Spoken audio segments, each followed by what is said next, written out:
Hey everybody, it's Lee Marie from itsthenatural.way.net, and I wanted to do a quick video. Well, it might not be quick. I'm going to do a video based on an Instagram post that I did earlier today. And so the Instagram post was a picture of me, and it said, why did you go natural?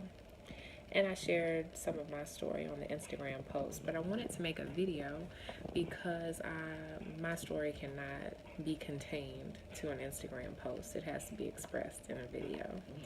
So just a little background about me. Growing up, I went to a private school, and while I was going to this private school, there were a lot of white girls there. So I saw a lot of white girls, and I'm not ashamed to say this, I wanted to be white growing up. I wanted to be a white girl. I felt like the lighter my skin, the prettier I would be, and I wanted their hair. I wanted the white girl flow. I wanted that growing up. And I'm glad that I can vocalize that now, because there is a woman out there that's going to see this video and she's still thinking to herself that she wants to be white. And I hope that this video can liberate her. But growing up, that's what I wanted. I wanted the hair mostly. I was like, oh, I gotta have their hair. Their hair is all flowy and all that stuff. So finally, I was like 11 years old, and my mom gets me this relaxer. I kept seeing the Just For Me relaxers. I was like, oh, Mom, can I get a relaxer? And she kept telling me no. And so finally, I was 11 years old. She gave me a relaxer. So I get the relaxer, and you can't tell me nothing. I'm like, oh, I got the flowy hair and all types of stuff. Like, I was just really excited. So I kept that relaxer in my head for 11 more years. I didn't do the big chop until I was 22 years old. Now, the reason I did the big chop was because one day I just said, I don't want to look like everybody else anymore. I don't want to walk around hating myself. And I looked at it for what it was. I think it's important that we need to look at self-hate, self-loathing behavior for what it is. Call it what it is. It was self-loathing behavior, and I was like, do I hate myself?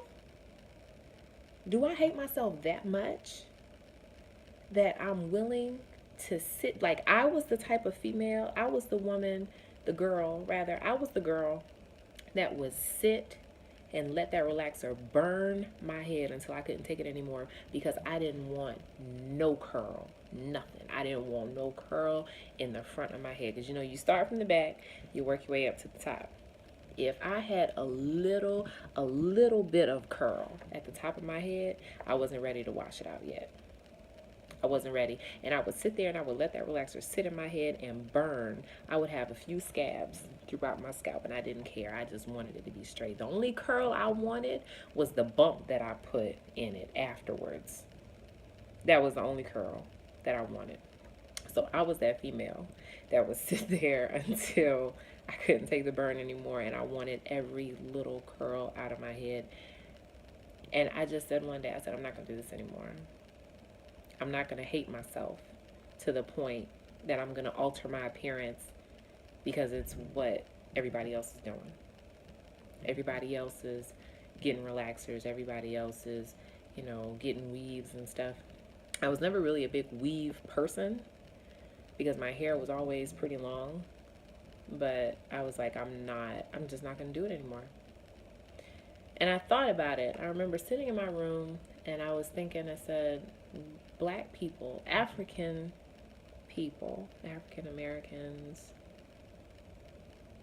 when you have that blood running through your veins, you have that DNA, we are the only ethnicity with this texture hair. The only ethnicity in the world with this texture hair. You won't find Asians, Native Americans, Caucasians, Inuits, Mexicans, Indians, you won't find them with this kind of hair. Africans, black people have this hair. So why would I be ashamed of it?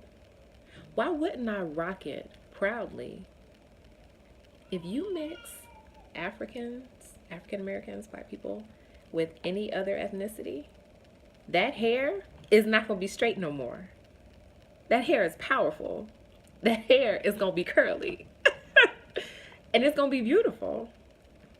And I felt like I was like, my hair is beautiful. And I'm tearing up right now because I'm so happy that I actually took that step. And I'm so happy I came to that realization as young as I did.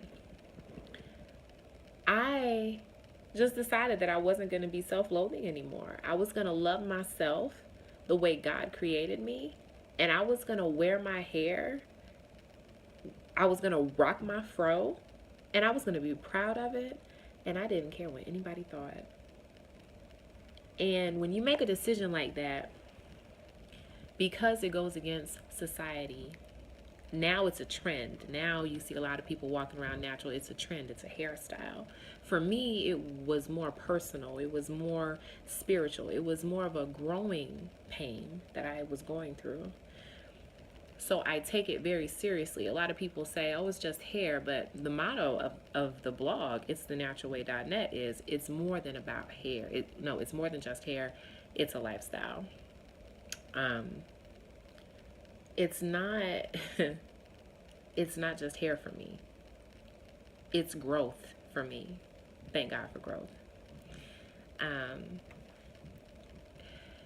You really think about it and you say to yourself, I'm just going to tell everybody. That is the wrong step. If you're going to go natural or return natural, you should really kind of keep that to yourself because it goes against the norm. Just like being a vegetarian or being a vegan goes against the norm. Not a lot of people do it. So as soon as you say something, you're going to have people questioning you like, why are you going to do that? What's the difference between doing what you're doing now and then wanting to go vegan or whatever?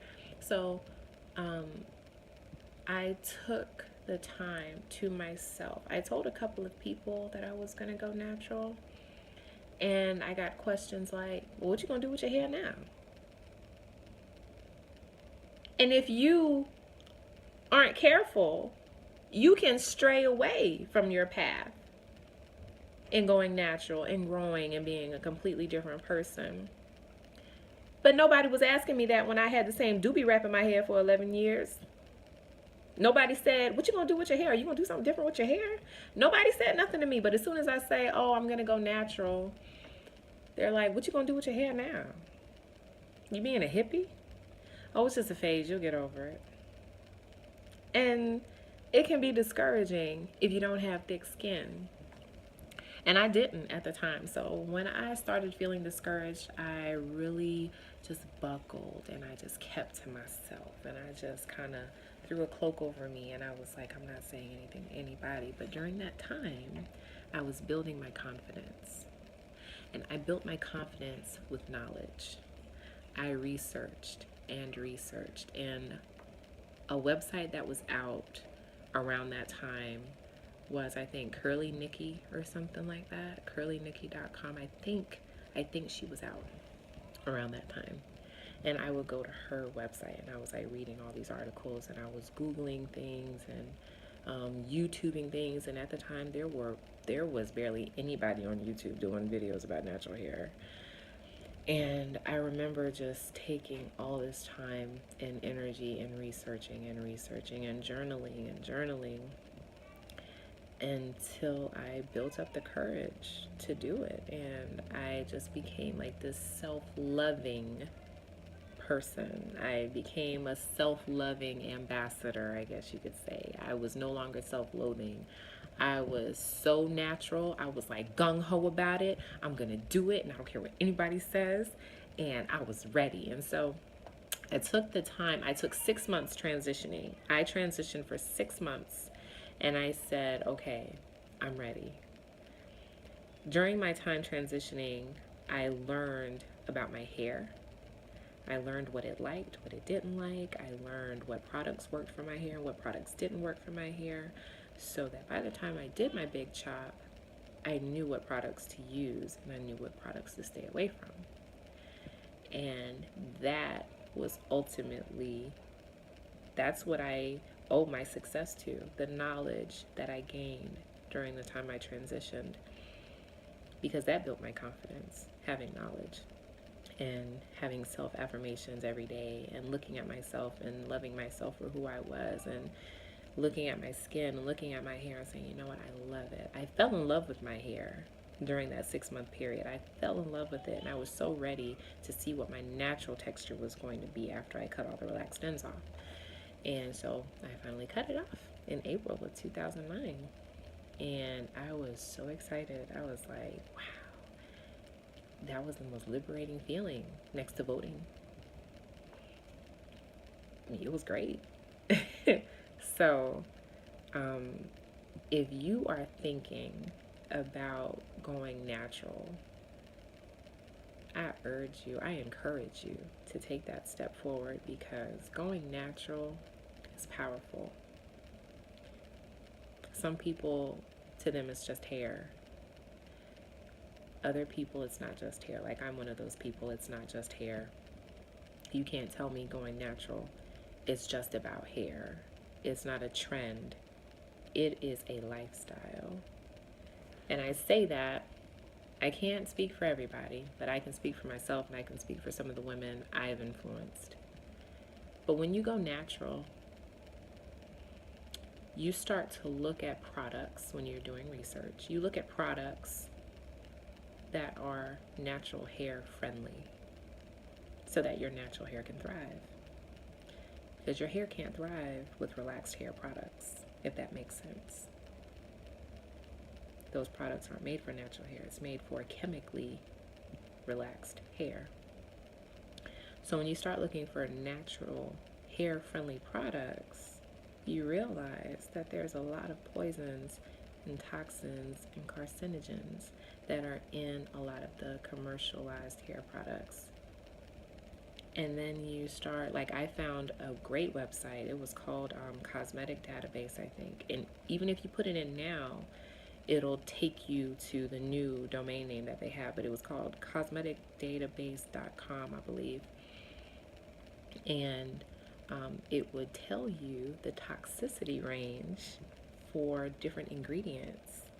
And I found this website, and I was looking up different ingredients in shampoos that I was using. And so when you go natural, you become more conscious of what you put on your hair, because you're concerned about what's going to get into your body through your scalp. So you start changing the products that you use for your hair. Then you start changing the products that you use on your body. Then you start changing the things that you put into your body, because you're becoming more aware of everything.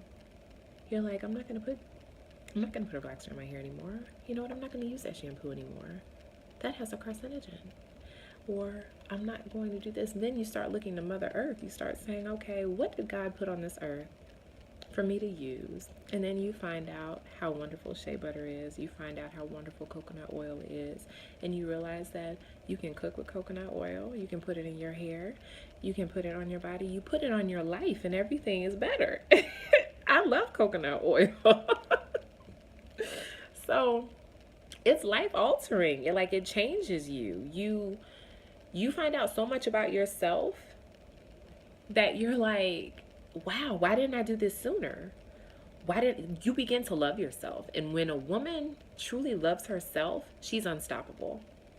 When you truly love yourself, nobody can tell you anything, because you love yourself. You don't even put up with the same crap that you used to put up with. It's like the chemical relaxer was a bad boyfriend and you found your husband or like your soulmate. You're like, bye. Buy Just For Me, buy relaxer. I don't even remember the name of the relaxer I used to use. It was like in a purple and white box or something that we got from Sally's. I don't know. It was something like that. But then you get your shea butter and you're like, nah, this is my boo now. I don't even need that relaxer no more. I'm out.